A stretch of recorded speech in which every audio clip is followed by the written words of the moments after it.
Bonjour à toutes et à tous et bienvenue dans ce nouvel épisode de Tout part de soi.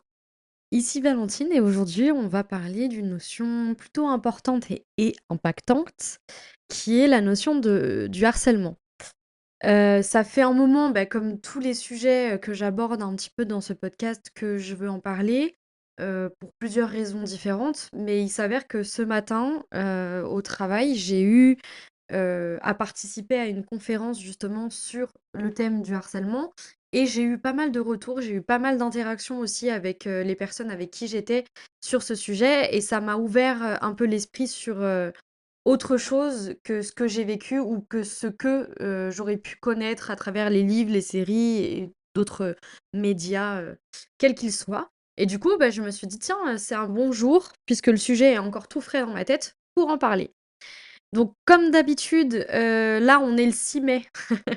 On est le 6 mai 2026. Je suis pas sûre de publier l'enregistrement que je fais aujourd'hui, dans la semaine ou même dans le mois. Je pense que ça se fera potentiellement dans le courant des mois de l'été, mais honnêtement j'en suis pas sûre parce que je travaille sur pas mal de projets et de sujets différents. Mais en tout cas, aujourd'hui en particulier, là où je travaille, ça a été le sujet de la journée, donc je me suis dit: «Vas-y, on va se plonger dedans et on va un petit peu en parler». Déjà dans un premier temps, je me suis posé 3 questions, enfin trois notions, autour du harcèlement et je pense qu'en fait, on va partir là-dessus aussi, au cours de cet épisode-là, avec les personnes qui m'écoutent, bien sûr. Donc dans un premier temps, on a, le point de vue d'une victime. Alors moi, je le mets en premier parce que du coup, comme je l'ai dit en intro, j'ai été victime de harcèlement. Donc je vais vous parler un petit peu de comment on se sent, comment on peut interpréter la vie aussi autour de nous et les interactions avec autrui, une fois que on est victime de harcèlement. Qu'est-ce qui se passe un peu dans notre tête et quels sont les risques aussi pour nous? Voilà, d'être victime de harcèlement. Ensuite, on va parler du harceleur parce que, souvent, c'est un profil de personne qui harcèle. Enfin, un profil. En tout cas, souvent, c'est, on va dire, le même type de personne qui harcèle et pour des raisons qui sont bien précises et souvent, en fait, c'est pas juste pour emmerder le monde comme on pourrait le penser et en fait, ça va bien plus loin que ça et nous, en tant que victimes, je dis «nous» parce qu'encore une fois, je l'ai vécu et vous allez comprendre, pourquoi, comment et cetera. Mais nous, au fait, qu'une fois qu'on est, si on peut guérir un jour de ça, mais en tout cas, une fois qu'on va un peu mieux avec cette notion-là, de se dire: «Oui, bon, OK, à ce moment-là de ma vie, j'ai eu, ça dans ma vie, mais personnellement, j'ai pas voulu être définie par ça», comme à chaque fois qu'il m'est arrivé un truc où je me suis dit: «Bah, là, c'est quand même, chaud, j'ai pas envie de me faire définir par ça et moi-même, j'ai pas envie de me définir toute ma vie avec ça». Parce que sinon, en fait, je me comment dire? Je me liquéfie sur place et puis après je ne vis plus. J'ai pas du tout envie de ce genre de choses, mais bon, voilà. Et en dernier lieu, je pense qu'on va parler un peu de tout ce qui est qu'est-ce qu'on peut faire, comme solution, mais aussi après pour justement se reconnecter à soi. Toujours parce qu'on est dans un podcast ici qui parle de développement personnel et je veux parler du harcèlement dans le sens où il y a des solutions et il y a des possibilités pour le après. Et je trouve qu'en fait, c'est encore une fois un sujet dont on devrait parler. Je pense qu'il y a beaucoup de prévention qui se fait autour de la jeunesse aujourd'hui, et cetera. Mais je pense qu'en fait, le harcèlement, il prend énormément de facettes et il est visible partout et parfois il est même invisible et c'est là où ça devient le plus dangereux, je pense. Du coup, voilà, bienvenue dans cette vidéo. On va partir sur la première partie qui était donc le point de vue de la victime. Et là, je vais faire une petite story time. Et on va parler aussi de plusieurs types de harcèlement qui peuvent exister et je vais vous parler un peu de mon vécu. Donc déjà, moi, je pense que je me suis fait harceler la première fois, quand j'étais au collège.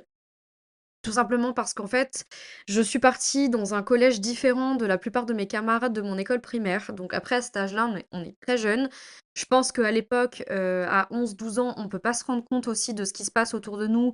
Je pouvais pas dire à mes parents: «Oh à l'école, je me fais harceler» parce que je savais même pas que ce mot existait à cet âge-là. Enfin, disons que c'était un truc un peu obscur, je me disais qu'on me tapait pas, qu'on m'insultait pas et cetera, donc que selon moi, c'était pas grave. Sauf qu'en fait, Ça a, comment dire? Ça a créé chez moi un comportement d'autodéfense qui était de ne rien dire, de ne pas déranger, de se renfermer sur soi et enfin sur moi du coup et justement, d'être un petit peu dans le déni de ce qui se passait et je me disais à l'époque: «Bon bah ça passera, ça ira mieux quand je serai au lycée». Donc ça, c'est le 1er, type de harcèlement que j'ai eu, c'était souvent sur des moqueries, mais des moqueries qui passent pour être du jeu.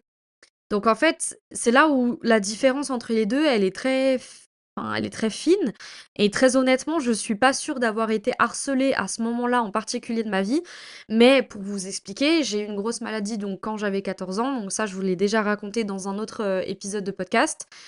Je suis retournée au collège et quand je suis retournée au collège et bien, en fait, j'ai pris énormément de poids parce que évidemment à l'hôpital, j'ai été nourrie par des sondes et par des enfin voilà, la nutrition était hyper, comment dire? Calculée, millimétrée et cetera et donc du coup, forcément, quand je suis sortie, j'ai voulu me faire plaisir et cetera et puis, en fait, bah, j'étais en pleine puberté et je le sentais pas forcément sur mon physique, je n'avais absolument pas conscience d'avoir pris du poids ou autre. Mais le fait est que les hormones ont beaucoup joué leur rôle et que donc j'ai pris, je dirais environ 15 kilos, ce qui en soi n'est pas grand-chose en réalité dans une vie. Mais c'est vrai que c'était 15 kilos en l'espace de, je sais même pas, on va dire une année pour pas dire, de bêtises, mais je pense même que c'était beaucoup plus rapide que ça et en plus de ça, à l'époque, je faisais du tennis. Et je commençais la danse. Donc imaginez-vous bien que, j'étais sur scène et que je voyais que mon corps était différent de celui des autres filles qui faisaient partie de ma troupe. Donc forcément, bah, ça crée aussi un décalage et ça crée un mal-être. Mais là, on n'est pas sur ce sujet-là. J'ai déjà fait des sujets, enfin des épisodes de podcast sur le complexe.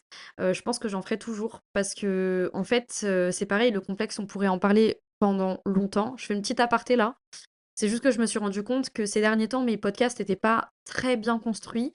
Que là, aujourd'hui, du coup, j'arrive avec une nouvelle notion et que j'essaye de construire mon podcast, mais advienne que pourra, parce que comme vous le savez, je ne fais aucun montage, enfin aucun cut en fait de montage de son. Je fais juste un montage vidéo avec l'enregistrement que je vous fais là.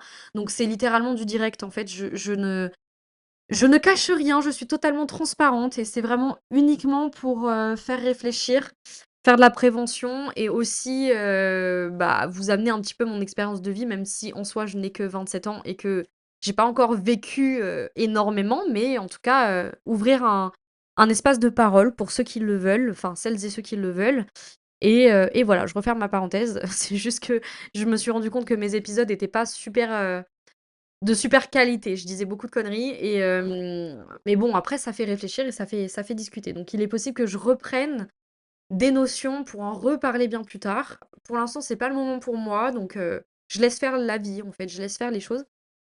Enfin voilà. Donc pour cette notion du harcèlement, donc la première fois, c'était donc au collège. C'était vraiment des moqueries. Ça allait par exemple sur la façon dont, je m'habillais, la façon dont je répondais aux professeurs, quand, je répondais à une question en classe et cetera et ma première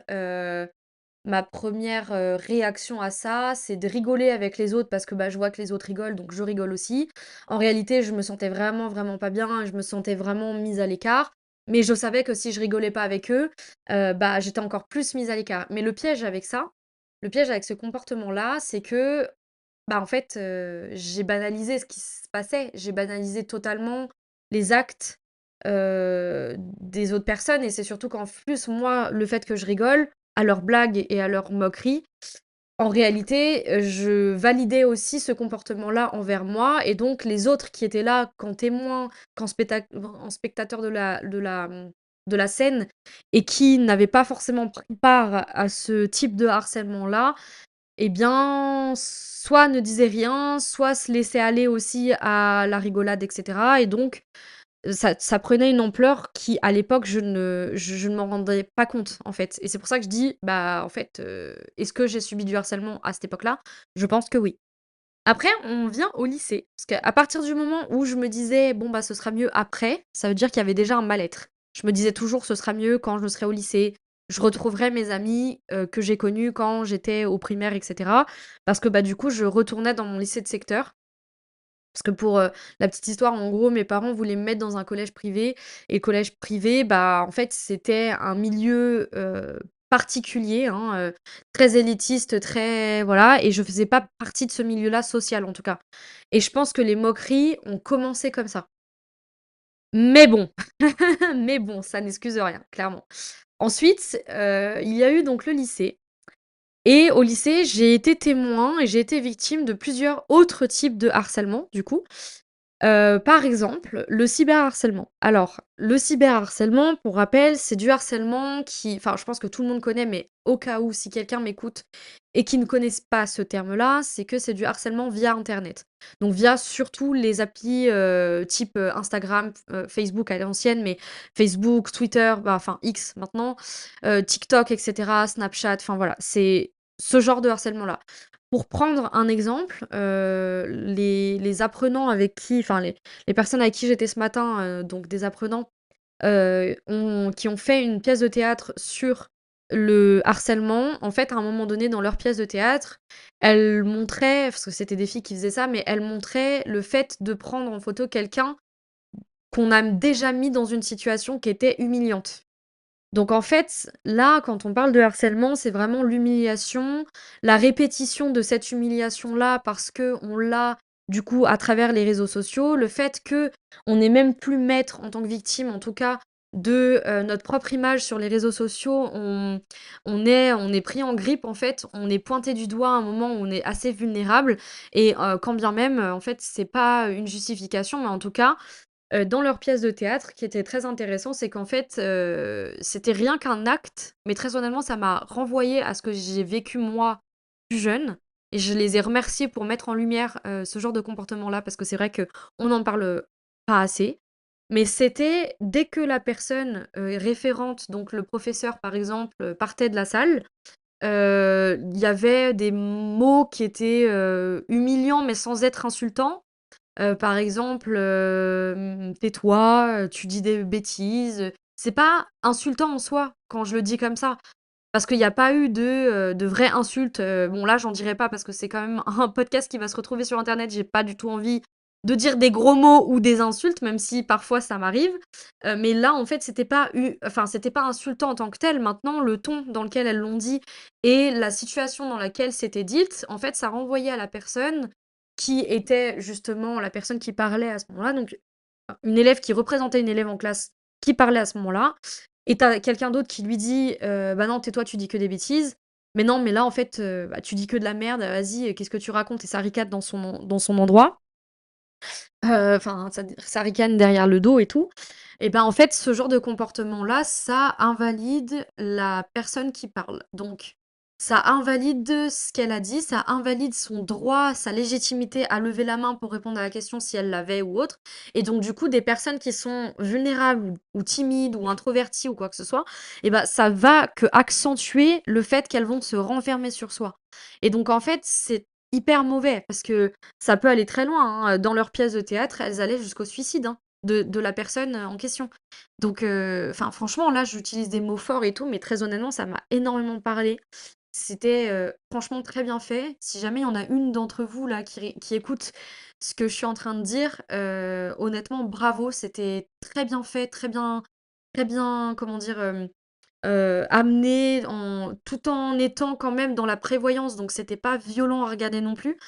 Et je me souviens, enfin, c'était très drôle parce que moi, enfin voilà, je travaille dans un établissement où il y a besoin de chargés de communication. Donc moi, je fais la communication, mais il y a aussi un lycée dans cet établissement-là. Et en fait, il y avait des professeurs qui étaient là aussi pour participer au public de cette scène, enfin de cette petite scénette de théâtre organisée par les élèves, enfin les élèves, les apprenants, et en fait, je me souviens qu'un de mes collègues, donc qui est professeur, était profondément choqué qu'elles abordent le sujet du suicide et en fait ça a ouvert un débat après la petite scène, de théâtre et justement on se demandait mais pourquoi, il était choqué à ce point-là et lui il se disait mais en fait il nous disait que c'était, parce qu'il pense enfin dans la manière dont, elles l'ont apporté. C'est comme si elle, effaçait le rôle de l'enseignant et elle accusait limite l'enseignant de ne pas avoir vu que la jeune fille se faisait harceler, donc dans la pièce de théâtre, encore une fois. Et mon collègue était vraiment, mais très, très insurgé par rapport à ça et je pense qu'il l'a pris un petit peu pour lui-même. Parce que lui, en tant qu'enseignant, peut-être qu'il s'est dit, «Ah bah, ça y est, s'il se passe ça dans ma classe, je serais très mauvais si je le voyais pas, quoi». Et en fait, je pense qu'il s'est dit ça. Il s'est dit, «Voilà, elle me voit comme ça, quoi», alors que c'était absolument pas avisé ou quoi que ce soit, hein, vraiment. Et qu'en fait, c'était plutôt global, sur l'échelle même mondiale, j'allais dire nationale, mais sur l'échelle mondiale, en termes de harcèlement, on n'est pas à l'abri, surtout au collège-lycée. Enfin surtout, en fait, oui et non, parce qu'en réalité, il y a d'autres, formes d'harcèlement dont je vais parler après, mais qui sont très enfin voilà, c'est un sujet qui est très important et j'ai pris la parole à ce moment-là en lui disant: «Mais tu sais», et en défendant le travail de ces élèves-là, mais aussi en disant: «Mais tu sais, moi, quand j'étais au lycée, ça se passait comme ça». Et il y a eu effectivement, bah, de ma connaissance, voilà, c'était pas une amie directe, mais c'était une amie d'un ami qui, lui, était en contact avec moi, à qui je fais un énorme hommage avec cet épisode-là parce que, enfin, voilà, je pense que c'est important de le dire et de faire un hommage comme ça, c'est très important pour avoir subi du harcèlement, mais aussi pour toutes ces personnes qui se sont malheureusement donné la mort pour cette raison-là, parce qu'en fait, ça devient trop compliqué de s'accepter et de vivre avec ça. Voilà, je fais un petit hommage à cette personne-là. Enfin voilà, donc je lui explique à mon collègue que effectivement, moi j'ai déjà été témoin de malheureusement un suicide lié avec du harcèlement et en fait, je connaissais pas personnellement la personne, mais enfin, ça a fait le tour du lycée. On a quand même fait une commémoration pour cette personne. Heu, enfin, j'allais dire heureusement, mais en fait, juste, il y a pas de heureusement ou malheureusement ou quoi que ce soit. Juste le fait est que pendant ma scolarité, je n'ai connu cette situation qu'une seule fois. Et très honnêtement, aujourd'hui, je fais énormément de prévoyance là-dessus. J'ai pris beaucoup la parole, dans l'amphithéâtre ce matin, face aux élèves et cetera, alors que de base, je suis pas quelqu'un qui aime parler en face des gens. C'est bien pour ça que je fais le podcast, parce que je suis derrière mon micro et ça me va très bien. Mais là, clairement, en fait, c'était un sujet qui était beaucoup trop important pour que je me taise. Et surtout, j'ai parlé aussi de moi, de mon passé et tout ça et justement, j'ai dit à mon collègue à ce moment-là: «Mais ça arrive. Malheureusement, en fait, elles dit pas qu'ici, dans notre établissement, ça arrive. Elles disent et elles mettent en lumière un comportement, et une situation qui peut arriver parce que oui, l'enseignant de base, il est là pour enseigner. S'il y a pas de formulation qui est clairement dite pour dire: «Bon, bah, voilà, là, je me sens pas bien» et cetera. En fait, c'est la personne ne parle pas, la personne qui est victime, hein, je parle. Parfois les adultes, allez, ça y est, les personnes qui sont référentes ne peuvent pas forcément s'en rendre compte ou ne veulent pas. Ça, c'est un autre débat, c'est un autre sujet. Je pense que en fait, ça rentre même pas dans la notion, dont je suis en train de parler. Ça s'appelle le déni. Bon, voilà, ou la non prise de responsabilité aussi, mais je vais pas crier sur les gens qui ne veulent pas, aider parce que ça me rend mais totalement, je comprends pas, en fait, ça me rend folle. En tout cas, voilà, on a beaucoup parlé sur le sujet et du coup, ça m'emmène à vous parler un petit peu de ce qui s'est passé pour moi au lycée, donc le cyberharcèlement. Donc le harcèlement par les plateformes. Moi, à l'époque, c'était Facebook parce que c'était le début du tout début de enfin, du fait de pouvoir faire des groupes avec plusieurs personnes sur Facebook et moi, à l'époque, je n'avais pas Facebook. Je j'avais pas du tout de réseaux sociaux parce qu'en fait, j'ai eu mon premier téléphone en troisième et arrivé en seconde, bon, bah, en fait, j'appelais et j'envoyais des SMS, mais c'est tout. J'avais pas de réseaux sociaux. J'ai été, entre guillemets «très tard» sur les réseaux sociaux. Aujourd'hui, j'en ai fait mon métier, c'est ça qui est franchement ironique dans l'histoire. Mais en fait, j'ai jamais été très attirée par ça non plus et cetera.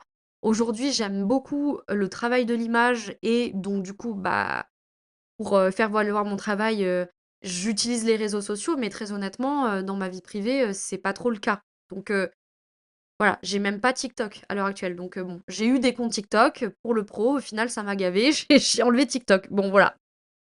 Mais donc le cyberharcèlement, c'est une notion qui est encore un petit peu aujourd'hui, très, effacée. Enfin, disons qu'en fait, quand on parle de harcèlement, on voit souvent, enfin, on a souvent dans la tête, du harcèlement physique, du harcèlement verbal, du harcèlement quand je dis verbal, c'est insultes et cetera, donc c'est visible, auditif, on l'entend, on peut avec nos sens se rendre compte qu'il y a un harceleur et une victime, un harceleur et un harcelé, et que donc du coup on peut intervenir. Mais en fait, sans ça, sans preuve, dans l'invisible, je dirais, le harcèlement existe aussi. Et donc là, c'est compliqué pour agir en tant que personne de témoin, je veux dire, hein, voilà. Une personne qui est totalement dedans, bah, c'est aussi compliqué pour agir, mais je reviendrai là-dessus un peu après. Donc du coup, moi, à mon époque, j'ai l'impression d'être super vieille quand je dis ça, alors que c'était il y a 12 ans, hein, je vous rassure. Mais à mon époque, du coup, quand j'ai commencé, à me rendre compte qu'il y avait quelque chose qui se passait dans mon dos, en fait, c'est pour vous expliquer, donc j'ai retrouvé mes camarades de classe de primaire quand je suis arrivée au lycée en seconde, parce que du coup, comme c'était un lycée de secteur, ils ont mis un petit peu les villes entre elles et les villages entre eux, enfin voilà, dans les classes. C'était un très gros lycée dans lequel je suis allée. Pour vous dire, on était 3000 élèves en tout. 3000, c'est énorme, ça fait une petite ville quand même, hein. C'est énorme.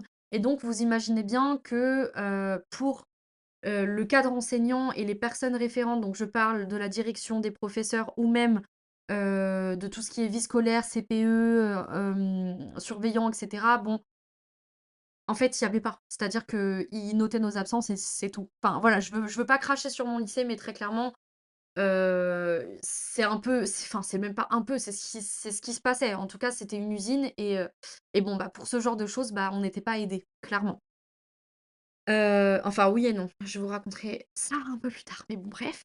Donc, voilà, j'arrive un matin dans ma classe et je me souviendrai toujours de cette espèce de sensation de gêne que j'ai et je comprends pas trop d'où ça vient et tout. Moi, j'étais plutôt une bonne élève en fait parce que bah, j'ai toujours été une bonne élève en fait, tout simplement. Enfin, toujours été, non, c'est pas vrai. Parce que quand j'ai subi les moqueries au collège, ma moyenne a chuté jusqu'à 7. Et c'est à ce moment-là que mes parents m'ont posé la question de savoir si tout allait bien au collège et moi j'ai dit oui. Parce que, en fait, j'avais un peu honte de ce qui se passait. Le fait que j'avais pas d'amis aussi à ce moment-là. Enfin, j'avais pas d'amis, j'avais très peu d'amis et avec qui je pouvais pas parler de ça à l'époque en tout cas. Et donc du coup, je restais un peu dans mon coin. Enfin voilà, vous voyez un peu, dans les films, celui qui se met toujours à l'écart et qui est, toujours, mal jugé, par les autres, par les groupes des autres aussi et qu'on critique et qu'on dit que c'est un geek ou que c'est une, je sais pas comment on appelle ça aujourd'hui, mais moi à l'époque c'était sorcière. C'est ce mot-là qui sortait tout le temps. On disait que j'étais une sorcière. Enfin, mais le truc c'est que les gens ils savent pas à quel point ça peut être vrai. Non, je rigole. Ah, j'en rigole aujourd'hui, mais franchement à l'époque c'était pas drôle du tout, mais vraiment pas drôle du tout. Ça me prouve aussi que j'ai fait un sacré chemin, mais bon, voilà. Et du coup, à ce moment-là, donc au lycée, j'arrive un matin, vraiment, donc dans cette classe où de base je pensais avoir quelques amis. Et je m'assois à ma place et tout. J'avais un camarade à côté de moi avec qui on parlait, machin. Puis j'entendais vachement rigoler derrière mon dos. J'entendais vachement. Enfin, j'avais l'impression d'affabuler, entre guillemets, d'être un peu, comment on appelle ça, pas psychotique, mais paranoïaque sur les bords. Et du fait que j'avais vraiment l'impression qu'on se foutait de moi, mais vraiment, en fait. Et en fait, je me suis dit: «Non mais ça, enfin, en fait, je me suis rien dit à ce moment-là, mais je me souviens d'avoir eu ce comportement de renfermement comme ce que j'avais eu au collège et j'ai rien dit. C'est à la fin du cours, qui durait quand même 4 heures ce cours-là. À la fin du cours, j'ai un camarade de ma classe qui vient me voir et qui me dit: «Bon, bah, Valentine, là, j'ai un truc à te dire. Il y a un groupe Facebook qui s'est fait avec une photo de toi et en fait, il y a beaucoup de gens qui parlent, de toi dans ton dos». Et donc il me montre ça sur son téléphone, parce qu'à l'époque, moi, j'avais un téléphone, pas un comment dire? Pas un smartphone, en fait. Il me montre ça sur son téléphone. Comme je vous l'ai dit, j'avais pas Facebook, donc j'avais aucun accès, aux preuves de moquerie et de harcèlement, en fait. Et du coup, je me disais: «Mais» enfin, en fait, j'avais aucune preuve et ma première réaction en voyant ça, ça a été en mode: «Je comprends pas». Mais au début, c'était ça. C'était, la première fois que j'ai vu ça de mes yeux, j'étais en mode: «Mais je comprends pas, qu'est-ce que j'ai mal fait? Pourquoi ils s'en prennent à moi comme ça?» tu vois? Et puis, en fait, au fur et à mesure du temps, je me suis aperçue que les gens qui étaient censés être mes amis, donc à savoir ce mec-là, hein, qui m'avait montré ça, que je pensais être un «allié» entre guillemets, enfin voilà, quelqu'un de confiance et tout ça, avec qui je parlais par SMS, le soir, voilà, on se voyait, que tous les 2 ou que tous les 2 et les anciens, de ma ville et cetera. Je dis les anciens, mais enfin vous avez compris. Hem, mais dès qu'on était en classe, dès que je passais le seuil de cette porte, eh bien, une solitude, mais immense, m'envahissait. Mais quand je vous dis m'envahissait, c'est qu'en fait, je savais très bien que dans l'ombre, on parlait de moi, on se moquait de moi, on faisait des montages photos de moi. Le plus choquant, ça a été celui où ah oui, j'ai oublié de préciser qu'à l'époque, j'étais un peu plus ronde qu'aujourd'hui, même si en soi, je suis pas non plus, énorme, enfin voilà, il faut que j'accepte mon corps. Vous le savez, j'ai fait des story time sur mes complexes, donc vous savez qu'à un moment donné, j'ai fait un peu le yo-yo avec mon corps. Mais là, on est en pleine période, lycée, moquerie, enfin voilà, c'était vraiment ça. Et en fait, le truc qui m'a le plus choquée et en vrai, j'en rigole aujourd'hui parce que la stupidité des gens qui pensaient vraiment que ça allait me faire du mal, mais ça m'a quand même choquée sur le moment. C'était un photomontage de ma tête, de mon visage, que je sais même pas où est-ce qu'ils ont eu cette photo. Je pense que c'était la photo de classe, enfin j'en sais rien en fait. Et où ils m'ont fait un photomontage et franchement je me dis: «Mais ils sont super doués en fait, hein». Donc avec le l'orange ou la pêche, enfin je sais plus, le truc tout rond là de la pub de Oasis. Non mais vous vous rendez compte de la dinguerie? Je veux dire franchement les gens, ils se sont fait chier à faire ce photomontage là. Qui était franchement, au passage, très bien fait, je le tiens à le dire. J'admire les efforts qui ont été faits pour me harceler, c'est très drôle. Mais sur le moment, en fait, c'était pas drôle et je me souviens toujours de ça parce que je me suis dit: «Mais quel est l'intérêt?» Et moi, au début, je comprenais pas, en fait, ce qui m'arrivait. C'était en mode: «Bon, bah, ouais, j'ai inv enfin, j'ai un peu standardisé mon truc». Enfin, c'est pas le mot, mais en gros, j'ai banalisé, voilà, c'est ça le mot. J'ai banalisé ce qui m'était arrivé, en termes de moquerie et cetera, de mise un peu à l'écart, machin, au collège et donc, bah, je me suis dit: «Au lycée, c'est la même. C'est pas grave, ça ira mieux après» et à chaque fois, je me disais ça, en fait et du coup, bah, non, ça ira pas mieux après, clairement, parce que j'ai passé mes 3 ans de lycée à être littéralement, bah, la victime, la personne qu'on prenait en grippe. Face aux gens, je disais trop rien, je faisais genre ça m'atteignait pas, je continuais à répondre aux cours, je continuais à répondre à ce qu'on me disait, je continuais à être présente, j'allais toujours au CDI, j'allais lire mes livres et cetera. Je parlais toujours avec mes amis qui étaient censés être mes amis, mais qui rigolaient aussi au moment où ça se passait. Mais très honnêtement, enfin, j'en avais pas forcément quelque chose à faire, en fait. Disons que j'étais un peu au-dessus de ça et heureusement pour moi parce que je pense que le fait d'avoir été moquée quand j'étais au collège a fait que j'ai pu, relativiser aussi moi quand j'étais au lycée. Mais par contre, je suis pas une héroïne, clairement. Attendez, je me replace sur mon siège.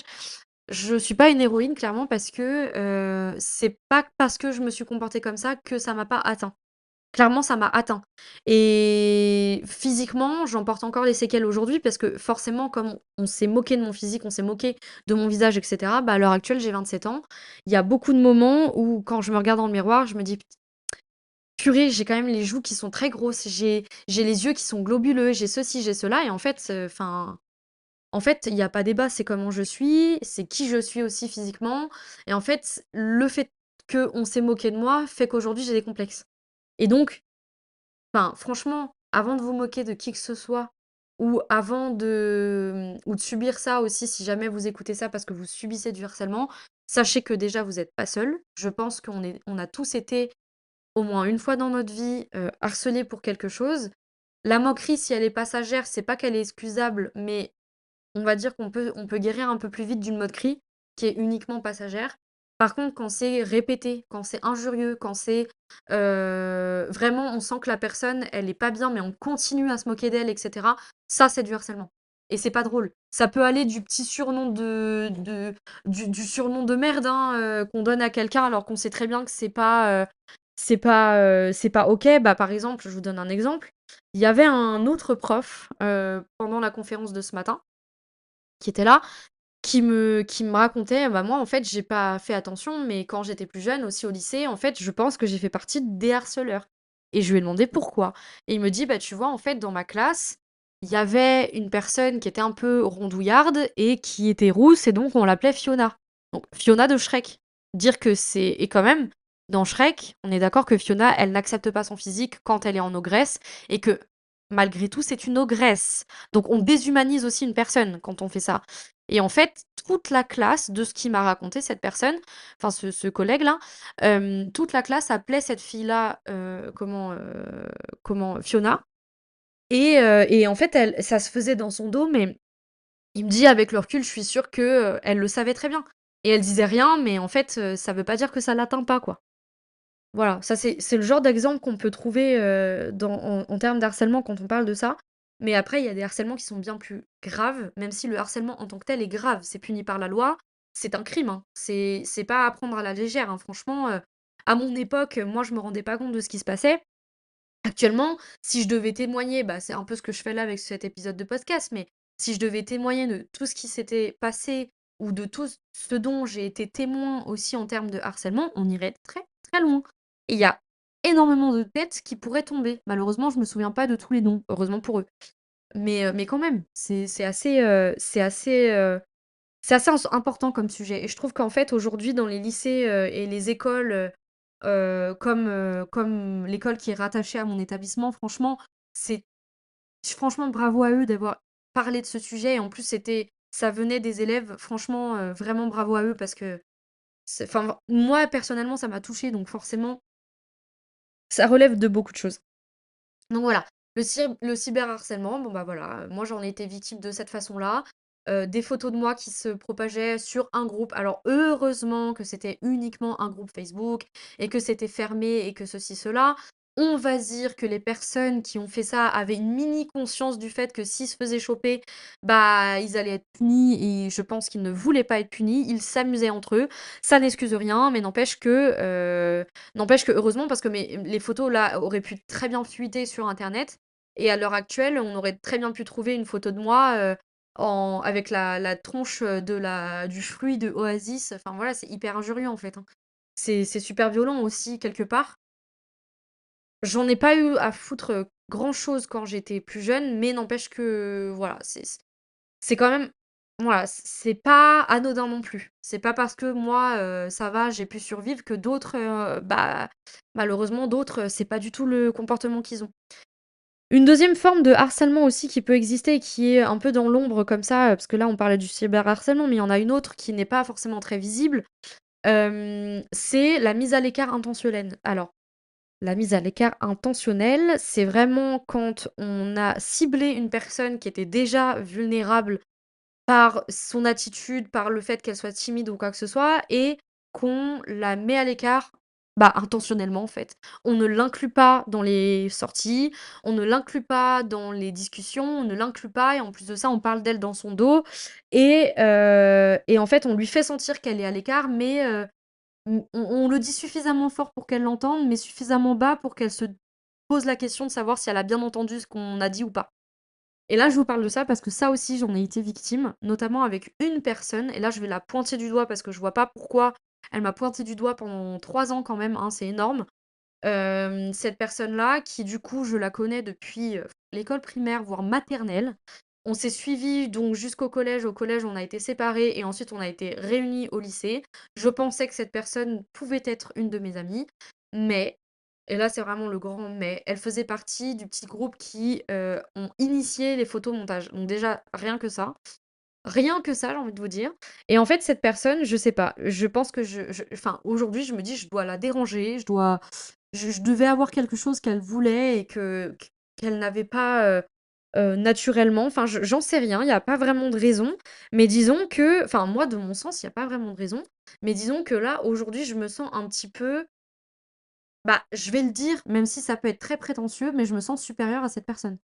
Parce que j'ai grandi, parce que j'ai fait mon chemin de vie, parce que je l'ai revue récemment et qu'elle en est au même point. Et je me dis, mais c'est pas possible. Enfin, on n'a plus 14 ans, on n'a plus 15 ans, on n'a plus 16 ans. Clairement, réveille-toi et fais ta vie. Parce que là, tu peux pas rester bloqué sur un comportement enfantin comme ça, de moquerie et de harcèlement et de jugement permanent sur d'autres personnes. Pour vous expliquer un petit peu ce qui se passe avec cette personne-là. Donc, au lycée, on se retrouve dans la même classe. Au début, super contente de me voir, machin.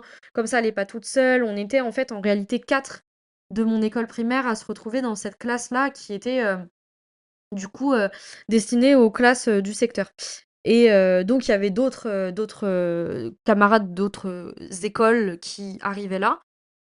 On était 30 en tout, je crois et donc nous, on était 4 ou enfin, on va dire qu'on était moins de 10. Je me souviens plus exactement du nombre de personnes, dont le garçon dont je vous ai parlé, qui m'a parlé de ce fameux groupe Facebook, dans lequel, il y avait des trucs sur moi qui passaient.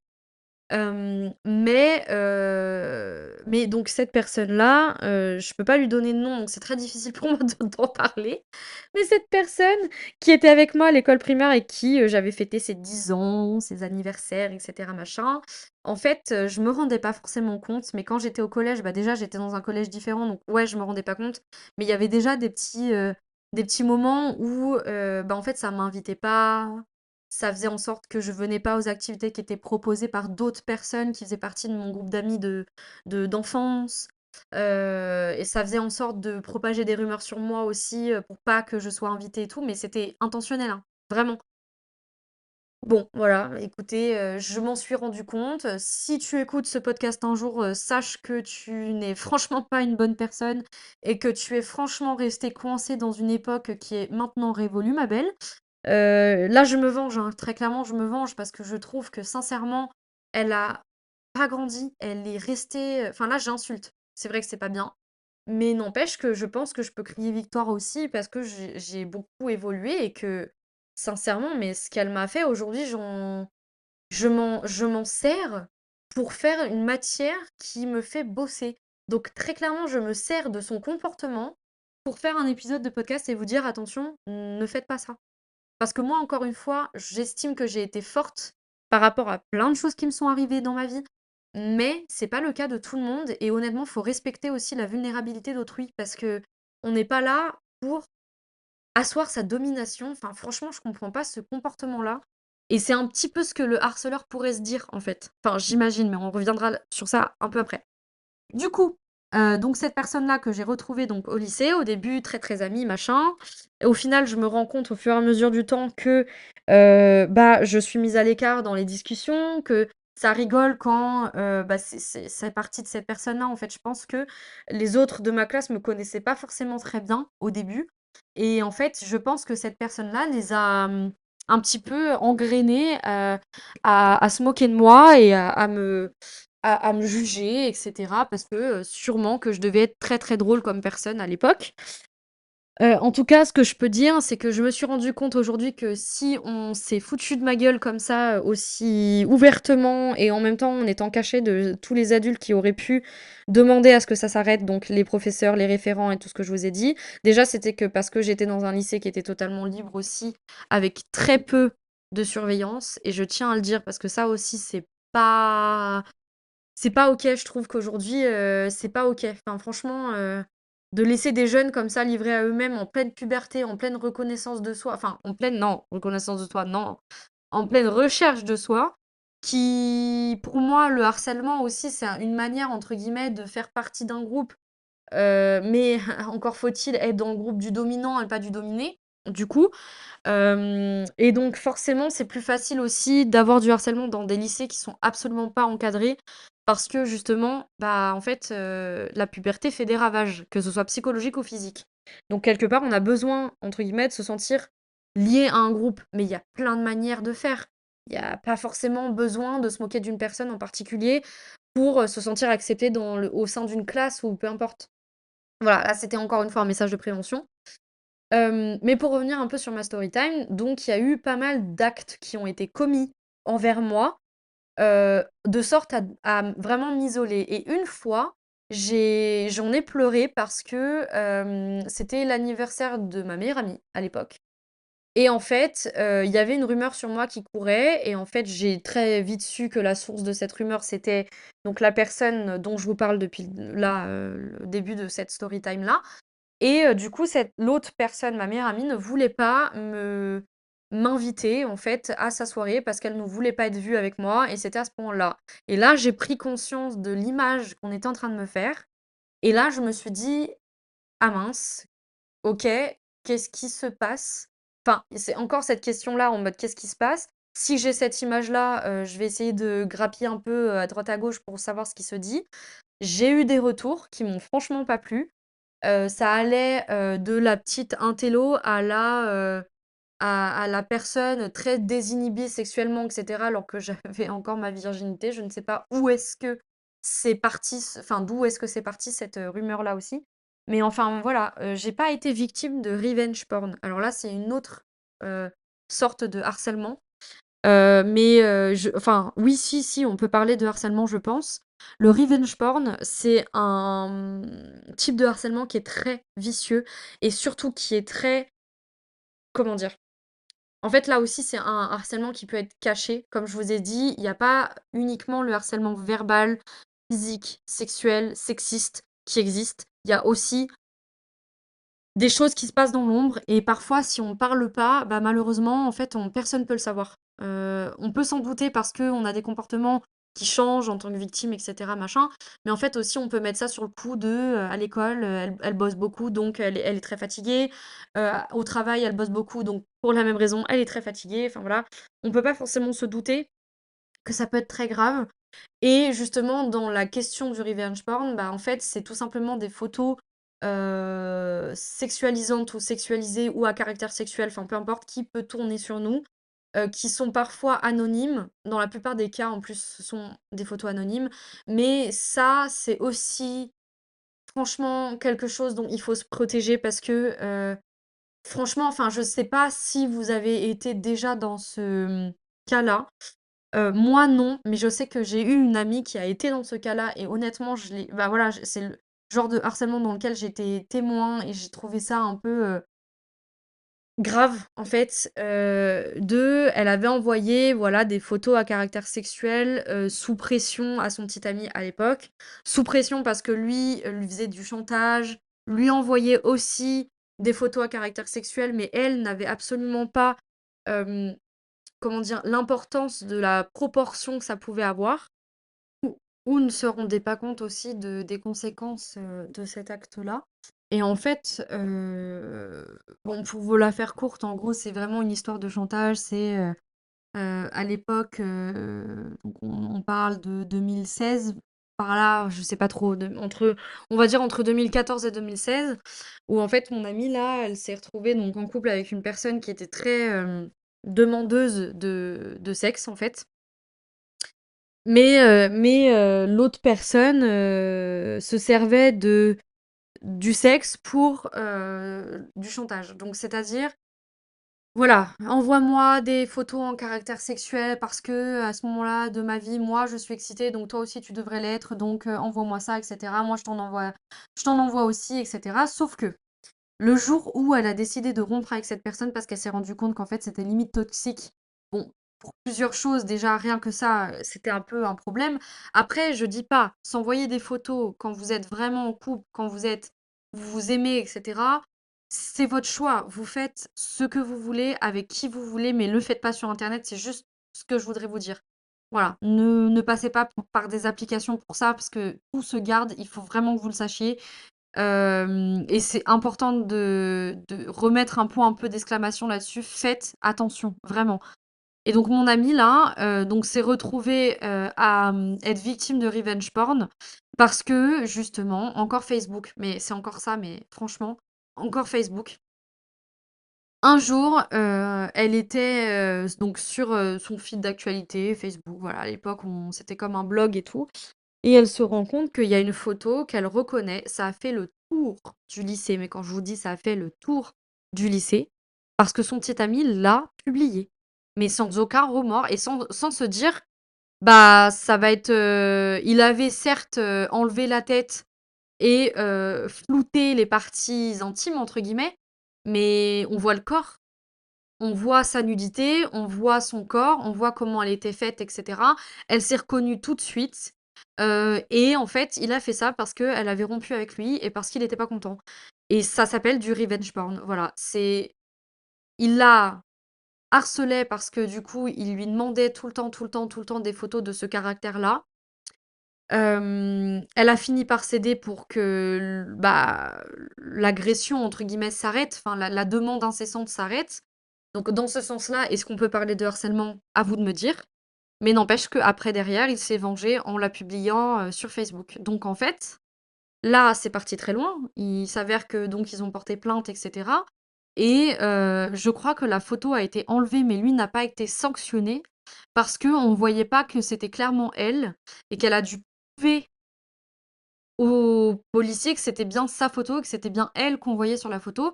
Donc à savoir, retrouver les photos de base et les montrer aux policiers. Non mais est-ce que vous vous rendez compte de l'impact psychologique que ça a? Et en plus, le pire, c'est que derrière, on lui a dit: «Oui, mais c'est de votre faute, c'est vous qui l'avez envoyé».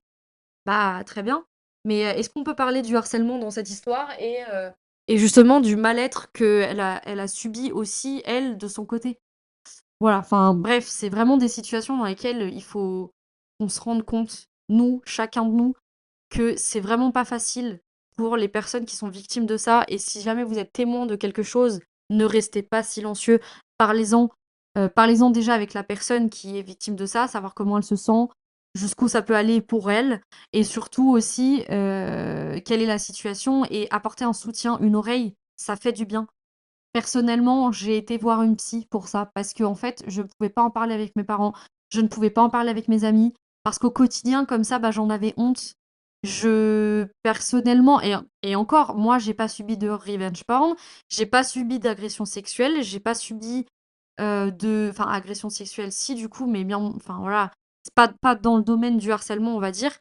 Mais j'ai pas, subi, de choses à répétition, je veux dire, plus graves que des moqueries. Mais les moqueries, ça peut déjà être un problème. Voilà. Bon, du point de vue d'une victime, parce que je vois que le podcast là, il va être très, très long. Je pense qu'en vrai, c'est plus qu'un épisode de podcast là, clairement, c'est plutôt un enregistrement, presque une conférence que je suis en train de vous faire sur ce sujet-là. Parce que honnêtement, j'ai pas du tout fini. Comme je vous le rappelle, on est que dans la première partie, il y en a 3. Ça va être génial. Mais ouais, non, non, c'est super important de parler de ça. Et puis, qu'est-ce que je voulais dire? Oui. Oui, en tant que victime, en fait, on parle aussi d'un comportement bien particulier.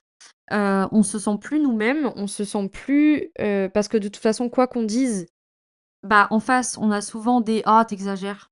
Mais non, pas du tout, c'est pas vrai, j'ai pas vu ça, donc c'est pas vrai».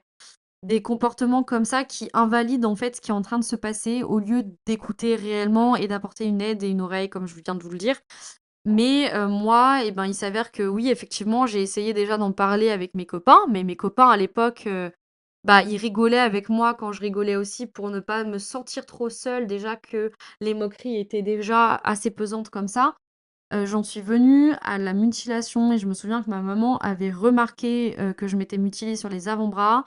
Et je faisais ça pour la simple et bonne raison que, en fait, j'avais mal dans l'âme. J'avais mal, je me sentais pas, je sais pas comment vous expliquer ça réellement, mais en fait, la sensation quand on est victime de harcèlement ou victime tout court de quelque chose, c'est qu'en fait, on comprend pas pourquoi ça nous arrive à nous.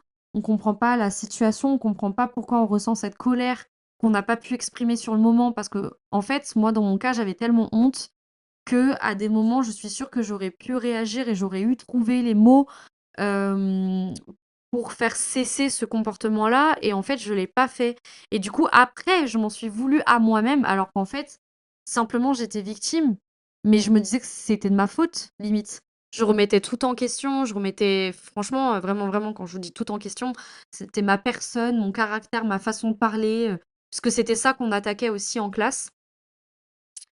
Et d'ailleurs en 2022, quand j'ai su que j'étais HPI et qu'en fait j'avais, bon, tout ce que vous savez déjà, je me suis dit: «Ah mais c'est pour ça que je me suis toujours sentie en décalage», et en fait le fait même que j'étais déjà en décalage et que je préférais parler avec des adultes à mon âge, de mes 15 ans, à mes 18 ans, bah, en fait ça dérangeait les gens qui étaient, avec moi en classe, qui étaient plus là pour s'amuser que vraiment étudier, alors que moi j'étais plus là pour étudier. Vous voyez un peu, Hermione Granger dans Harry Potter? Bah, c'était moi. C'était un peu ça. Du coup, bah, vous voyez un peu quand Ron, dans le premier, il dit, «Ah, elle est pénible celle-là, c'est Léviosa, on s'étonne pas qu'elle a pas d'amis et qu'elle l'entend et qu'elle va s'enfermer dans les chiottes et cetera». Bah, en fait, c'était moi. Et ça, bah, en fait, enfin, ça là, dans le cas de l'histoire de Harry Potter, on est sur une scène qui n'est pas réellement du harcèlement, c'est plus une moquerie, c'est un commentaire comme ça, mais n'empêche que ça peut commencer comme ça et suivant le comportement aussi, et l'environnement, bah, ça peut continuer et ça peut être vraiment très grave. Donc c'est ça aussi que j'essaye d'emmener. Si on veut continuer sur des références comme ça, si jamais il y en a parmi vous qui aiment bien la romance, en particulier la romance, contemporaine et new romance ou young adult, ça dépend des éditions, que vous lisez. Le livre de Morgane Moncomble sur les saisons, le chapitre enfin le tome 3, ça s'appelle «Un printemps pour te succomber», traite du harcèlement et de la manipulation en couple, donc je trouve que ce livre-là m'a énormément parlé. Je vous spoile pas, mais juste, public averti quand même parce qu'on parle de revenge porn et en fait, justement, on a la vision de la personne qui est victime de ça et aussi des potentielles solutions qui peuvent exister et cetera. Enfin franchement, vraiment, ce livre est incroyable. Je vous invite vraiment à le lire. D'ailleurs, le premier tome aussi parle de harcèlement, mais cette fois-ci, ça parle de harcèlement plus, bizutage, physique, en fait, du harcèlement vraiment physique. Donc là, j'en parlerai pas parce que c'est tellement évident. On voit ça dans plein de séries, plein de films, notamment True Beauty, la série coréenne là sur, Netflix. Si jamais vous avez l'occasion aussi de la regarder, c'est une autre référence aussi, mais qui parle de harcèlement uniquement sur le fait du physique et donc du coup, il y a des actes qui ont enfin voilà, qui ont façonné le personnage principal. Je vous en dis pas plus. Allez regarder, c'est très intéressant aussi pour, relativiser, en tout cas connaître, visuellement ce que c'est que du harcèlement pour ensuite pouvoir le rencontrer dans la vraie vie et pouvoir agir aussi derrière.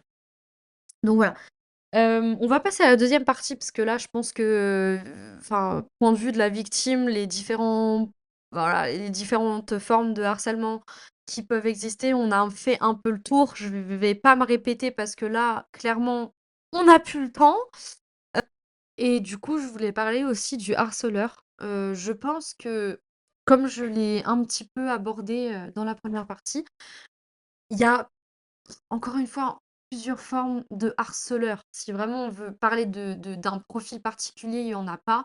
Par contre, ce que je pourrais en retirer, c'est que déjà, dans du harcèlement, souvent, c'est que c'est fait par un groupe.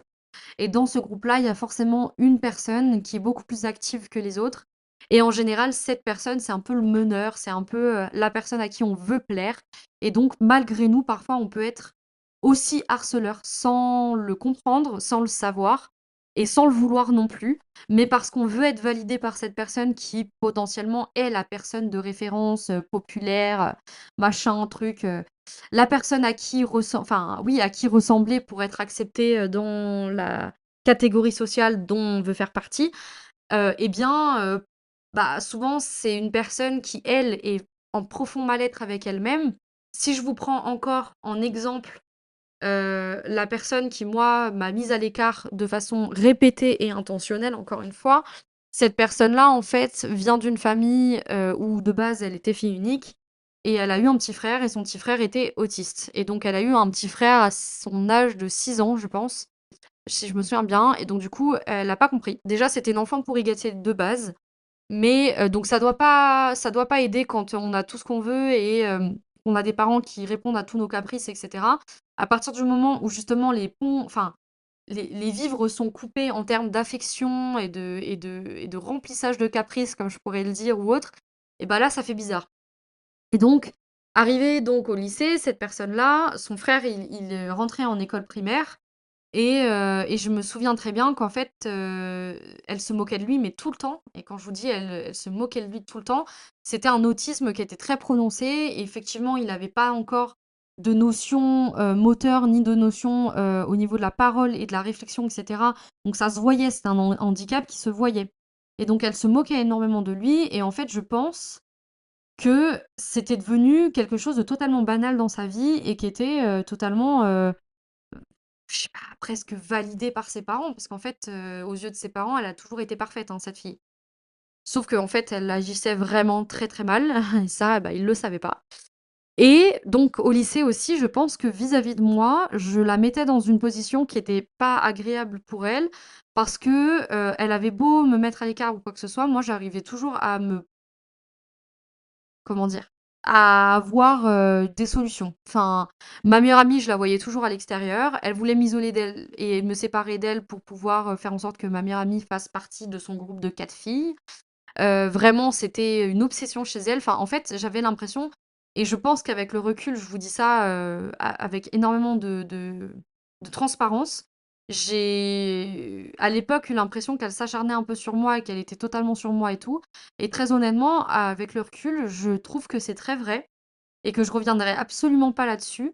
Et que c'était vraiment, elle voulait faire partie de l'élite, une élite qu'elle s'était construite elle-même et dans laquelle je n'avais absolument pas le droit d'exister. Et donc, pour ça, elle a fait du harcèlement, pour me mettre à l'écart et pour me faire sentir aussi, moi, que j'avais pas ma place dans son petit groupe et que, potentiellement aussi, c'était pour me montrer que j'avais pas la enfin, en fait, pour elle, je la dérangeais, quoi. Et aussi, c'était sûrement pour me faire baisser les bras et que moi, bah, je finisse par «partir de moi-même» entre guillemets, hein. Vous savez, c'est un peu, ce truc dans les relations où, vous savez très bien que votre partenaire, il veut partir de la relation, mais c'est pas lui qui veut rompre pour pas être vu comme le méchant ou comme le bizarre et donc du coup, il va tout faire pour vous faire craquer. Et ben là, c'est un peu la même chose, c'est, on vous met à l'écart, on se moque de vous et cetera, jusqu'au moment où, bah, dans le plus, «heureux des cas» entre guillemets, vous finissez par lâcher l'affaire et vous vous taisez, vous attendez que ça se passe. Et après les choses se calment. Dans le cas où, ça se passe pas comme ça, bah, il y a des moments où ça peut être très grave. Effectivement, on parle enfin voilà, j'ai déjà parlé du suicide, j'ai déjà parlé de mutilation, j'ai déjà parlé de ce genre de choses. Il y a aussi des choses qui peuvent être faites pour éviter ça, mais enfin, il faut pas aller là-dedans, en fait. Faut pas aller jusque-là. Quand vous êtes harceleur aussi passif, parce qu'il y a des harceleurs passifs, c'est-à-dire toutes les personnes qui gravitent autour de la personne qui est, elle, active, toutes les personnes qui sont témoins, qui ne disent rien ou qui prennent des photos ou qui, je sais pas moi, qui, en fait, font que la personne qui harcèle se sent validée et donc continue. Vous êtes des harceleurs passifs. Dans le cas de mon collègue qui me disait: «Bah, moi, je pense que j'ai déjà été harceleur, sans le vouloir, parce que je m'en rendais pas compte à l'époque et j'ai fait ça», et ben, ouais, oui, il a été harceleur et oui, il a été harceleur, mais passif, du coup. Hem, donc dans le cas de ces personnes-là qui sont vraiment dans l'action et qui sont vraiment, en fait, les personnes qui harcèlent vraiment activement, je pense qu'il y a un fort mal-être et qu'une personne qui, elle, a l'air d'être différente, d'elle ou ce genre de choses, bah, elles peuvent être prises en victime, elles peuvent être prises en grippe parce que justement elles sont différentes, qu'elles n'ont pas entre guillemets «à exister» dans leur petit monde qu'ils se façonnent, dans lequel ils sont en sécurité parce qu'ils ont une illusion de pouvoir. Je parle d'illusion de pouvoir parce que encore une fois, regardez aujourd'hui, j'en ai rien à faire. J'ai 27 ans, c'était il y a 12 ans, j'en ai rien à péter. Voilà. Et je vais vous dire encore une chose, c'est que cette personne-là, je l'ai revue à la salle de sport, donc c'est pour ça que j'en parle aujourd'hui parce que c'est un sujet, en fait, qui est encore actuel pour moi, du coup. Cette fille-là qui m'a harcelée pendant, du coup, très longtemps, mes 3 années de lycée, et si ce n'est pas un petit peu avant aussi, peut-être au collège. Je sais même pas si elle se rend compte qu'en fait, c'est une harceleuse et que en fait, elle est hors la loi, du coup, hein, voilà, et que si je portais plainte, bah, elle aurait des problèmes. Je suis pas sûre qu'elle se rende compte de ça parce que donc je l'ai croisée à la salle et ça fait comme si ça me connaissait pas. C'est très rigolo, en sachant que devant mes parents, parce qu'il y a encore quelques années, je l'ai enfin là, il y a 2 ans, je l'ai croisée, sur son lieu de travail parce qu'elle était vendeuse dans un magasin et ça me faisait des grands sourires. Ça me demandait ce que je faisais de ma vie, voilà, où j'en étais et cetera. Ça discutait aussi beaucoup avec ma mère, avec des grands sourires et une hypocrisie, mais je pourrais même pas vous dire. Et j'ai absolument pas compris quand je l'ai revu donc à la salle de sport, alors que c'est mon terre-terre, vous le savez, c'est mon territoire, c'est mon endroit, ma safe place et tout. Après, la relation toxique que j'ai eue il y a 2 ans maintenant, vous savez que c'est un endroit que j'affectionne beaucoup et que c'est là où j'ai rencontré, mon conjoint avec qui je vis actuellement et donc c'est un lieu que je voulais pas entacher. C'est pour ça que je dis tout ça, tous ces qualificatifs-là pour ce lieu-là.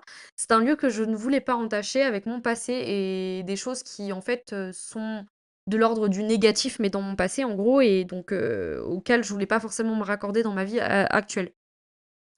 Sauf que le passé revient toujours à grandes jambes. Et en fait, bon, voilà, un jour, j'ai vu cette fille arriver, en tant que nouvelle adhérente et tout. Et en fait, sur le coup, je me suis sentie, mais comme au lycée, je me suis sentie vulnérable, je me suis sentie invisible, je me suis sentie mal, mais de fou. Et le soir même, j'en ai parlé à mon copain et je lui ai dit: «Voilà, aujourd'hui, j'ai vu cette personne-là, à l'époque, elle était comme ci, comme ça et aujourd'hui, peut-être, elle a évolué et tout, mais en tout cas, ça m'a mise mal, en tout cas, de la voir, mais voilà, aujourd'hui, je suis capable d'en parler, je suis capable de dire ce qui s'est passé, je suis capable aussi de dire comment je me ressens, enfin, comment je me sens et comment je me ressens physiquement aussi par rapport à ça, par rapport à cette fille. Si je voyais les autres enfin, les autres membres du groupe là qui ont pas été super tendres avec moi, je pense que ça m'aurait fait la même chose. Mais sur le coup, vraiment, trop bizarre la sensation. Enfin, en fait, j'aurais jamais pensé que ça puisse revenir comme ça. C'est comme si mon corps était en danger quand j'avais 15 ans et aujourd'hui, il se remet dans cet état de stress-là pour me protéger, me dire: «Attention, il y a un danger qui arrive». C'est vraiment ça, comment je l'ai ressenti, c'est franchement impressionnant, quoi. Et donc du coup, bon, bah, au fur et à mesure du temps, je lui disais bonjour. Enfin, en fait, je lui ai montré que, bah, ça y est, on passe à autre chose.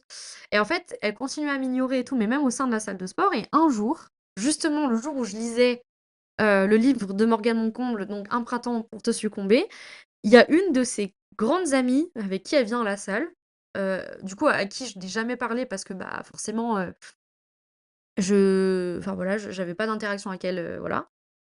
Je la connaissais pas, tout simplement. Et bah, son amie là, est venue me voir parce que je lisais à la salle de sport, pendant mes temps de pause et elle me dit: «Oh là là, ton livre et tout, j'adore ce livre, je l'ai lu, je l'ai dévoré, c'est incroyable, machin», et on commence à discuter sur le livre. Et donc la personne qui m'a harcelée au lycée était là et a regardé sa pote, mais vraiment l'air de dire en mode: «Qu'est-ce que tu racontes? Pourquoi tu lui parles?»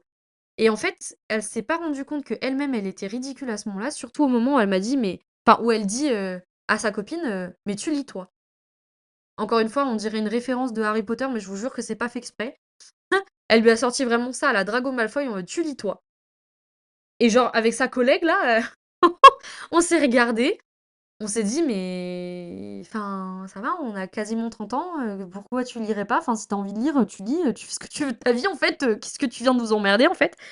Et du coup, elle a voulu rentrer dans la conversation et elle s'est rendue compte qu'elle était un petit peu has-been parce que, enfin même au-delà de has-been, c'était même pas ce bon terme, mais elle était ailleurs, elle était, bah, pour une fois, elle était à l'écart de cette conversation parce que, bah, elle ne lit pas et donc elle n'avait rien à faire dans cette conversation. Et en fait, j'ai remarqué après ça qu'elle l'avait eue très mauvaise. Et du coup, bah, moi, sa copine, parfois, quand je la vois à la salle, je lui dis bonjour. Mon harceleuse, je lui dis bonjour aussi, mais ça s'arrête là. Et une fois, je rentre dans les vestiaires et ça parlait de moi. Et en fait, bah, je me suis pas gênée pour lui mettre un petit peu un taclé, quoi. Simplement. En lui disant, en fait, enfin, si t'as un truc à me dire, il y a pas de souci, je peux t'écouter, il y a pas de problème. Et je me suis pas énervée. Et en fait, elle s'est rendue compte qu'elle était ridicule. Je pense, enfin, j'espère pour elle, parce que sinon, bah, elle est sacrément ridicule et mon Dieu, bah, je peux pas la sauver, quoi. Mais ça, c'est son problème.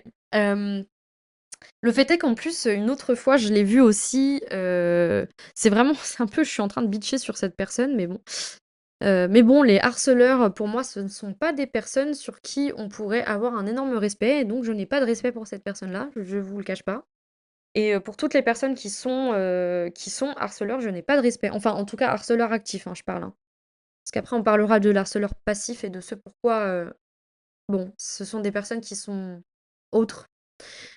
En tout cas, cette fille-là se moquait d'une personne qui était handicapée, moteur, qui n'avait pas l'usage de ses jambes à la salle et très honnêtement, ça m'a énervée et j'ai pris sa défense parce que clairement, c'était absolument pas le lieu, pas le moment et absolument pas légitime de sa part de faire ce genre de commentaires-là. Et en plus de ça, en plus ça glousse dans son coin, enfin, vraiment, c'est le type pétasse dans les films, c'est littéralement ça. J'avais l'impression de voir ça et je me suis dit: «Ma pauvre, je suis désolée pour toi, mais tu as pas évolué, en fait. En 12 ans d'existence, enfin, je veux dire depuis le lycée, quoi, tu n'as pas évolué, mais c'est pas grave, c'est tant pis pour toi, en fait», entre guillemets, hein. Voilà. Bon, maintenant, on va parler donc du harceleur passif. J'ai l'impression de vous faire un cours tellement c'est long. Mais le harceleur passif, en fait, faut savoir que parfois, bah, comme je l'ai dit un petit peu avant, on agit comme ça, on valide le comportement du harceleur actif parce qu'on veut pas être rejeté, on veut pas être à la place de la victime non plus et donc et ben, pour se faire «valider» entre guillemets, on valide, le comportement, harcelant d'une autre personne, voilà. On autorise aussi parce qu'en fait, ça nous coûte quoi de dire non et ça nous coûte quoi de prendre parti aussi pour la victime et de remettre un petit peu, les pieds sur terre à des personnes qui se pensent un petit peu au-dessus de tout le monde aussi. Comme je le disais, je pense qu'il y a une certaine façon de se sentir, accepté dans un groupe à faire ça. La série, comment dire? La série, True Beauty montre vraiment bien, ce comportement-là. Je vous décris une scène, vite fait, c'est au début de la série, donc je vous spoile rien. Mais en fait, en gros, il y a 2 personnes qui sont clairement vulnérables dans le groupe. Il y a un groupe composé de 3 filles et un garçon qui s'en prennent à, une personne qui s'appelle Loo Ji-kyung. Donc Loo Ji-kyung, elle se fait harceler pour son physique et cetera et alors je me souviens plus le nom de l'autre personne qui est aussi clairement une personne vulnérable, hem, mais ah, on va l'appeler Yuri, mais je crois qu'elle s'appelle pas Yuri, elle s'appelle autrement, mais enfin regardez cette série, c'est très intéressant. Donc cette personne qu'on va appeler Yuri, se fait, en fait, on lui dit, «Vas-y filme la scène» et cetera, alors même qu'ils sont en train de physiquement harceler la personne qui s'appelle Loo Ji-kyung. Et en fait, Yuri, du coup, ne dit rien. Elle est passive. Elle rentre dans le «moule» entre guillemets qu'on lui demande d'occuper parce que, ben, elle sait très bien que si elle dit non, elle va se faire victimiser. Elle sait très bien que en fait, c'est une position de tension aussi. Donc je remets pas trop, l'intégrité de ces personnes-là en question parce que je pense que c'est vraiment difficile aussi de se retrouver dans la peau d'un harceleur non voulu et non consenti, mais où on est obligé de subir la chose aussi, autant en tant qu'harceleur que autant en tant que victime, parce que ça peut se retourner contre nous aussi à tout moment. Voilà. Cette série est très intéressante, c'est un peu cucul-après-Aline, hein, je vous le manque pas, mais si le thème du harcèlement vous parle, voilà, il y a des petites scènes comme ça qui font réfléchir et qui, moi, me semblent très, voilà, intéressantes à analyser. Enfin, ça va au-delà de juste, cucul-à-praline, en fait. Voilà, voilà. Ben, on va continuer, et on va clôturer sur, la troisième partie. Du coup, je voulais vous parler un peu des solutions qu'on peut avoir, si justement on est victime de harcèlement. Déjà, il faut savoir que sur internet, il est disponible un numéro de téléphone, sur lequel on peut appeler, sur lequel on peut se faire aider. Si jamais on veut pas parler à quelqu'un qu'on connaît, qu'on n'a pas les moyens pour aller voir une psy, parce que moi j'ai eu les moyens à un moment donné de ma vie, mais c'est pas donné à tout le monde non plus, j'en suis consciente. Si on n'a pas envie de parler avec nos parents, et cetera, on se sent honteux, on se sent isolé, on se sent seul, on se sent impuissant aussi, on ne se sent plus en tant qu'humain aussi. Sachez que effectivement, il y a des numéros qui sont disponibles. Je vous les mettrai dans la description du podcast, du coup, dans le texte des descriptions, parce que c'est important de le savoir. Très honnêtement, je le savais pas avant aujourd'hui, comme quoi, on n'est jamais trop vieux pour être informé de ce genre de choses. Donc voilà, sachez que ça existe. Maintenant, après, je peux vous parler aussi d'autres choses.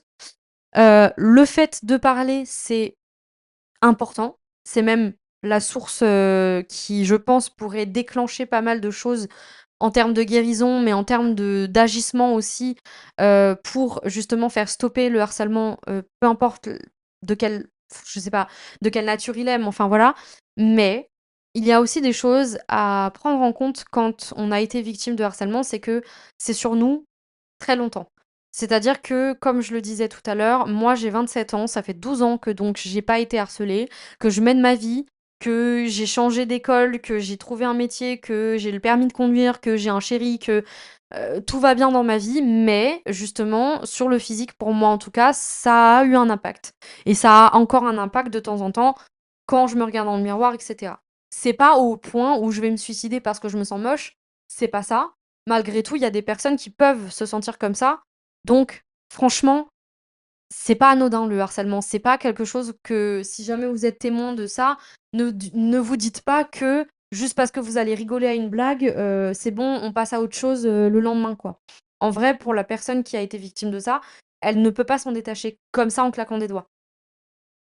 Je discutais avec une personne justement qui était là, lors de la conférence ce matin, hem, qui a été victime de harcèlement sexuel, de attouchement et de harcèlement, de moquerie parce qu'elle a un handicap moteur au niveau de la mâchoire et donc elle n'arrive pas à prononcer très bien les mots et cetera et je discutais avec elle et elle me disait: «Mais moi, en fait, après, quand mes» enfin, voilà, moi, j'en ai parlé avec ma mère, mais en fait, j'avais honte et tout ça. Donc je pense que le sentiment de honte à chaque fois, peut être, très grand parce que dans notre société, qui prône un petit peu la suractivité et la production et l'activité en général, bah, du coup, le fait d'être passif, le fait de laisser faire et le fait, d'être dans le déni ou ouais, de laisser faire, enfin voilà, le fait d'être «victime» en fait, entre guillemets, c'est perçu comme négatif parce que c'est perçu comme étant quelque chose de très, faible.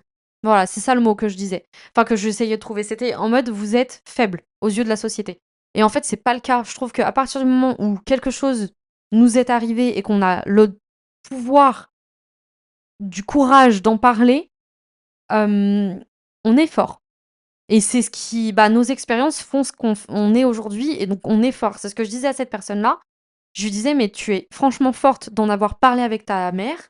Ta mère a ensuite fait les choses qu'il fallait pour pouvoir justement, faire en sorte que le harcèlement stoppe. Mais n'empêche qu'elle a eu ce courage-là de pouvoir en parler. C'est pas donné à tout le monde et malheureusement, au lycée, comme je vous l'ai dit, il y a une personne qui s'est suicidée à cause de ça, quand j'y étais et ça, c'est en introduction que je vous disais ça, mais n'empêche que donc moi, j'ai subi, voilà, des formes, on va dire, passives de harcèlement. La personne qui s'est suicidée, c'était du harcèlement de chantage sexuel, d'accord?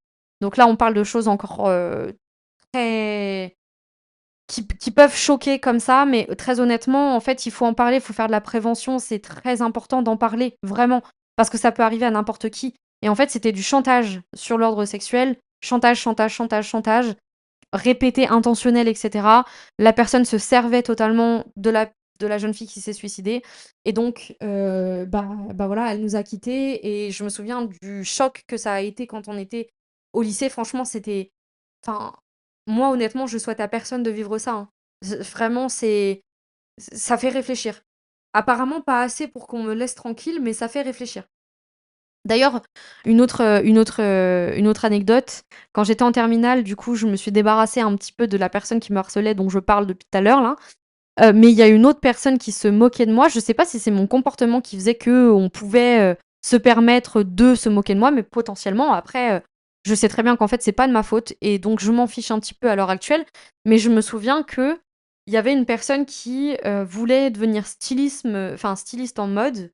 Enfin voilà, faire du stylisme de mode, être absolument ancrée dans le domaine de la mode et je me souviens que quand j'ai dit que je m'étais inscrite moi, bah, à un enfin voilà, une scolarité et un processus pour devenir styliste dans un premier temps, la personne s'est foutue de ma gueule. Mais parce il s'est foutu de ma gueule en demandant approbation à d'autres personnes, en jugeant mon style vestimentaire. Mais sachez une chose, c'est que le cordonnier est toujours le moins bien chaussé. Ça, c'est J'adore cette métaphore, mais c'est réel. C'est-à-dire que du coup, j'ai été styliste quand même et j'ai été DA pendant un moment qui a été très court dans ma vie, mais je l'ai été. Donc à partir de là, j'estime que cette personne a eu tort de se moquer de moi. Enfin, de toute façon, oui, il a eu tort de se moquer de moi, mais encore plus en sachant ça. Bref, c'est comme ça aussi, j'ai un peu repris le pouvoir sur moi et comment je me sentais, et cetera. Enfin voilà. Mais du coup, ouais, voilà, il y a d'autres solutions aussi, les temps de parole, les temps dédiés, aller voir une psy, voilà, parler de notre histoire, échanger avec d'autres personnes, c'est vraiment très important. C'est ça qui va faire bouger les choses, c'est ça qui va impacter aussi. Mais, comme je le disais, je parlais avec une jeune fille là cet après-midi enfin non, oui, si, cet après-midi, qui me disait, bah, voilà, moi après, j'ai eu du mal avec les gens.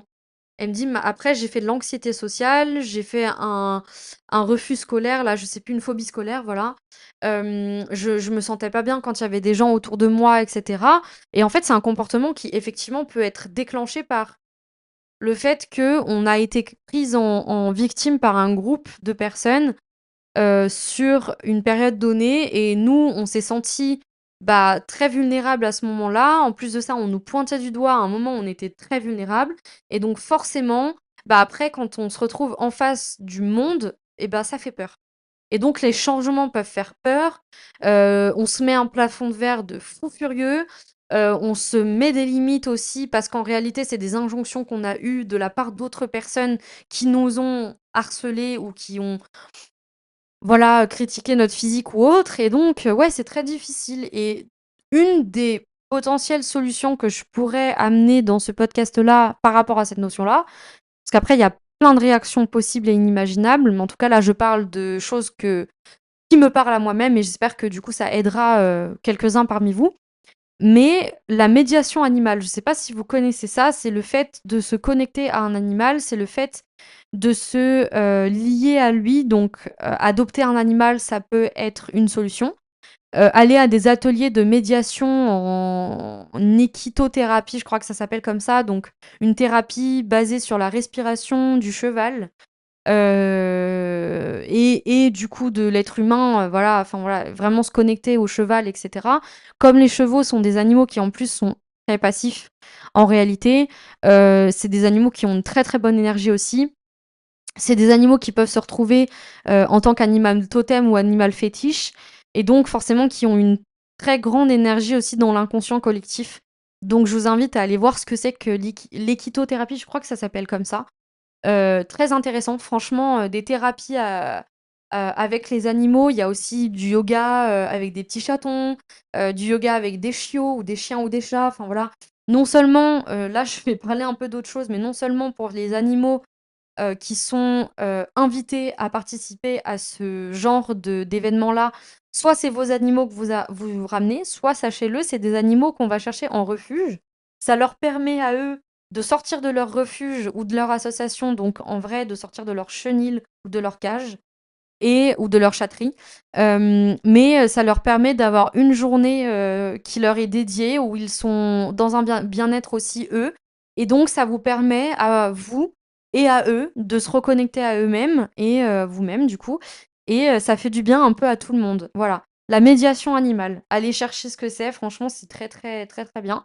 Après, il y a tout un tas d'autres choses. Je pense que à partir du moment où on a le déclic en mode: «OK, j'ai été une victime de telle chose, il m'est arrivé telle chose, j'ai plus envie de vivre en fonction de ça, d'être en adaptation tout le temps, en surréactivité aussi par rapport à des réactions émotionnelles ou de honte, ou de rejet, ou de, ou de paranoïa, enfin voilà ce genre de choses, parce qu'on a vécu certaines choses et donc on veut pas que ça se répète. Et notre cerveau, il travaille comme ça, il est très dans la prévention et dans le stress post-traumatique en fait. C'est notre ego, en fait, qui essaie de nous protéger, mais le fait est qu'il y a des choses pour se reconnecter à soi, comme la sonothérapie. Moi, je pratique la sonothérapie. Je sais que on peut aider mentalement comme physiquement une personne grâce aux vibrations du son. Dans la sonothérapie aussi, on a plusieurs, notions. On a le chant spontané, on a le chant diphonique ou polyphonique si on voilà, donc c'est le fait d'avoir 2 sons différents qui font que quand on pratique ça, en fait, il y a une vibration qui se fait dans le corps, mais dans la cavité buccale aussi, donc dans la tête. C'est très intéressant. Enfin, moi, je le pratique, donc pour vous dire, j'ai mis un sacré temps avant de pouvoir maîtriser ce son. Enfin, ce son qui est en fait 2 sons en réalité. Je le maîtrise pas très bien, mais je commence à le maîtriser et c'est vrai qu'en fait, c'est fou comme ça fait du bien. Voilà. Après on a toutes les médecines douces, on a tout ce qui est, thérapie, prendre soin de soi, même ne serait-ce qu'aller au spa, faire des activités qui sont en accord avec nous et pas seulement parce que, on a envie de sortir ou autre, mais vraiment parce qu'on a besoin de se reconnecter à soi. Je pense que le maître mot, c'est le nom de ce podcast, c'est tout part de soi. Donc quand on a le déclic, la reconnexion à soi, en fait, permet de panser plusieurs blessures. Certes, il y aura toujours des cicatrices, mais elles sont là aussi pour nous rappeler un petit peu d'où on vient et où on veut aller. Voilà. Sur ce, j'espère que cet épisode de podcast qui était très, très long, je vous l'accorde, vous aura plu.